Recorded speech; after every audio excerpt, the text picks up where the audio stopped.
नमस्कार, मी पूजा तुम्हा सर्वांचं स्वाद स्टाईलमध्ये पुन्हा एकदा स्वागत करते. तर आज पनीर टिक्का मसाला, नान आणि मटर पुलाव बनवायचा होता. तर एका भांड्यामध्ये 5-6 चमचे मैदा घेतला, त्यात 3 चमचे दही, चवीनुसार मीठ, 1 पिंच इतका सोडा घालून मैदा चांगला भिजवून घेतला. आता 10 ते 15 मिनटं मैदा बाजूला झाकून ठेवला. आता एका भांड्यामध्ये पनीरचे तुकडे घालून घेतले, त्यात 3 चमचे दही, 3 चमचे बेसन, हळद, लाल तिखट, गरम मसाला, चवीनुसार मीठ, कसुरी मेथी, धना पावडर आणि आले लसणाची पेस्ट घालून घेतली. आता लिंबाचा रस घालून यात मिक्स करून घेतलं. आता जसे आपण पिझ्झाला चिरतो ना तसे कांदा आणि शिमला मिरची चिरून मी यात घालून घेतली. आता इकडे एका भांड्यामध्ये तेल घालून पनीर चांगलं परतून घेतले. आता इकडे कढईमध्ये साधारण 1 ते 1.5 चमचे इतकं तेल घालून घेतले. त्यात चक्रीफूल, तमालपत्र, वेलदोडा, लवंग, दालचिनी आणि जिरे घालून चांगलं परतून घेतले. आणि त्यात फ्रोझन मटार मी घालून यात चांगला परतून घेतला. तुम्हाला हवं तर तुम्ही ताजा मटारही यात वापरू शकता. आता अर्धा ते पाऊण तास इतका भिजवलेला बासमती तांदूळ उपसून मी यात घालून घेतला.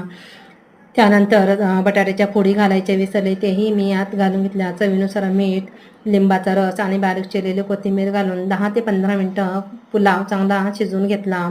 आता एका भांड्यामध्ये पनीर टिक्का मिक्स मी अर्धा कप दूध घालून मिक्स करून घेतले. आता त्याच भांड्यामध्ये थोडंसं तेल घालून टोमॅटोची प्युरी तेल सुटेपर्यंत शिजवून घेतली. पनीर टिक्का मिक्स मी यात घालून सगळं व्यवस्थित थोडंसं पाणी घालून मिक्स करून घेतलं.